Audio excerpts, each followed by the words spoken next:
Well, I understand you've been over here in East Tennessee, and you're on your way back across the middle of the state, and so do appreciate you taking just some time to visit with me and the folks on the Brian Hornback podcast. I don't know if you realize it or not, or if they've told you, but I've gone from not only having the brianhornback.com website, but now doing some podcasts, and you're actually the first person that I'm interviewing for the Brian Hornback podcast. So, well, I just love that. Yeah, I had heard that you had built that your following and your reach were each growing, and I am not surprised. Well, I think this is fantastic. I appreciate that.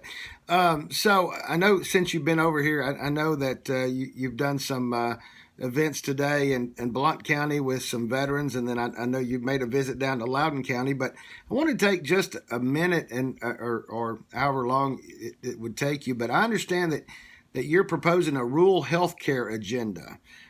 Just wanted to give you an opportunity to let folks know about your rural healthcare agenda. Yeah, one of the things that we had learned in working with so many of our county mayors and different community leaders was just looking more closely, or I should say one of the things that we've been aware of was looking more closely at access to health care in rural parts of the state. And some of our hospitals in rural communities had closed over the last few years. And in order to address these issues, we started looking at solutions. What would be potential solutions?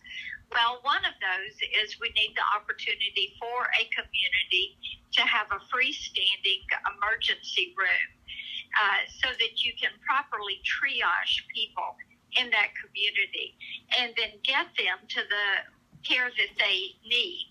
So there is a rule that Centers for Medicare Medicaid Services, CMS, has that says you cannot have a freestanding emergency room within 35 miles of a hospital. Well, for many of our communities with winding, twisting roads, this ends up being too long time-wise to get to treatment and care in emergent events. So we are working on legislation that would allow those freestanding emergency rooms. Likewise, we are working on legislation that would put more healthcare providers into these communities. And Senator Dick Durbin and I have this legislation. It is bipartisan. And what this would do is to exercise loan forgiveness, tax-free loan forgiveness for all of our healthcare providers, nurses, doctors, dentists, psychiatrists that choose to practice in a rural area for a period of 5 years. So that is the second bill. The third piece of the agenda deals with telehealth. And with the CARES Act, we got a lot of our telehealth legislation into the CARES Act. And everyone knows during COVID, for people with complex medical issues, it really gave them the opportunity to be able to have physician's appointments without having to take off and travel to the doctor's office.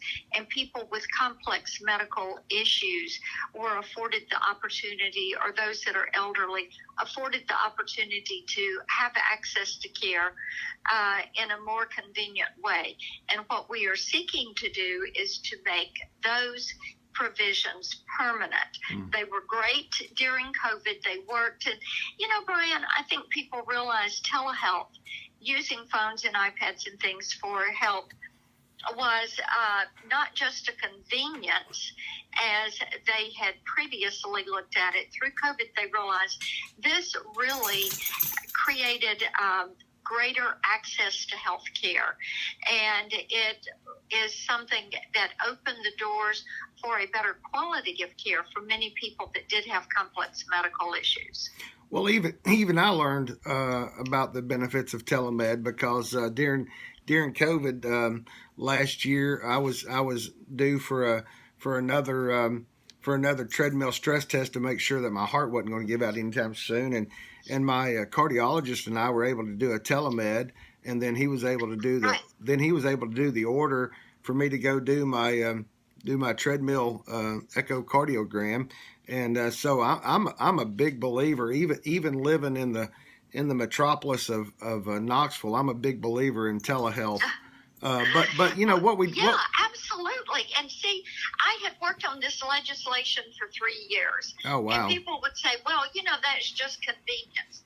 Well, no, I kept saying it is medical necessity if you have a complex medical issue. And of course, we saw that firsthand during COVID, where people could actually continue, people that have chronic issues, they could continue to receive health care. People that have very difficult medical issues, elderly, it was a much more convenient way to receive health care, and it allowed for a proper continuum of health care for them. Well, and I think what we've all realized, at least those of us that have traveled this state, I mean, we've got 95 counties. But you take now what we've heard about in the state because of the pandemic and because of the COVID. You take out the 6 large areas, and you've got 88 rural counties, and when it becomes real to folks in Scott County, it becomes real to folks in Granger and all the other rural areas. And as a United States Senator, you've got to represent all 95 counties, and we do appreciate what you're doing on that and sharing that with us.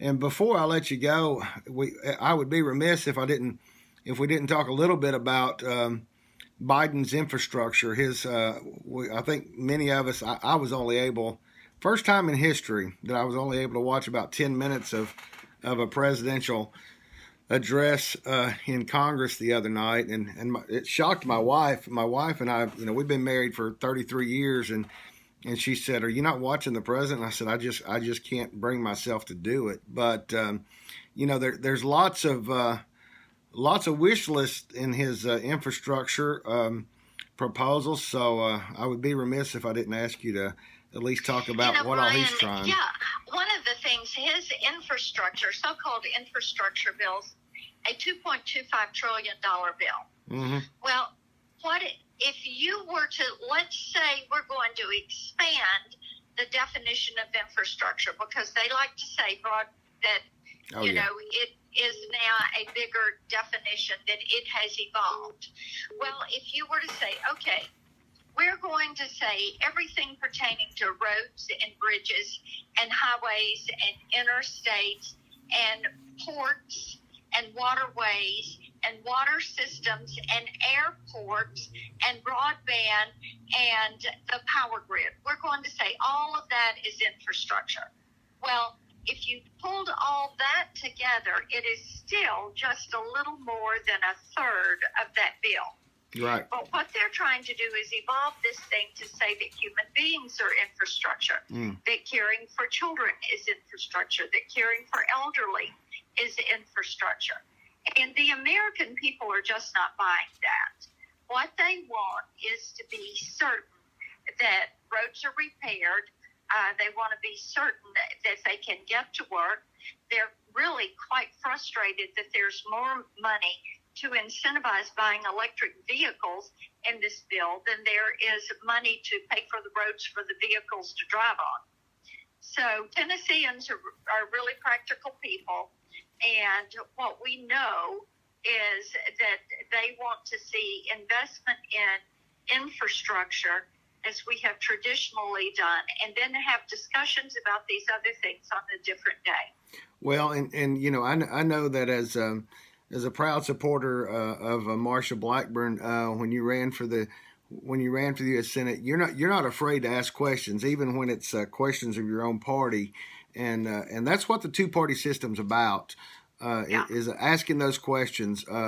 Whether that was back in your state Senate days when it was about a state income tax, or whether it's with President Biden and Vice President Harris, and asking questions about infrastructure. At some point, I'm all about trying to get our economy going again, but at some point, all this money's got to be paid back, right? Well, very true. It does have to be paid back. And it is going to be our children and grandkids that are going to have to pay this back. And that is why it is imperative that we think long and hard before we start spending all this money. President Biden, since he took office January 30th, in the first 100 days, has pushed forward $6 trillion in spending. $6 trillion. Wow. Well, and I am appreciative. I'm fully vaccinated now. I am appreciative of the vaccine, but let's not forget that it wasn't President Biden that got us that got us the fast track on the Pfizer and the Moderna and ultimately the Johnson & Johnson vaccine. So I am glad to see that a lot of people have taken part in getting the vaccine, and that maybe we're to the end of the pandemic, but. Senator, I certainly do appreciate you coming on the podcast and talking about a couple of, one about your agenda and also to keep us updated on the Biden infrastructure bill.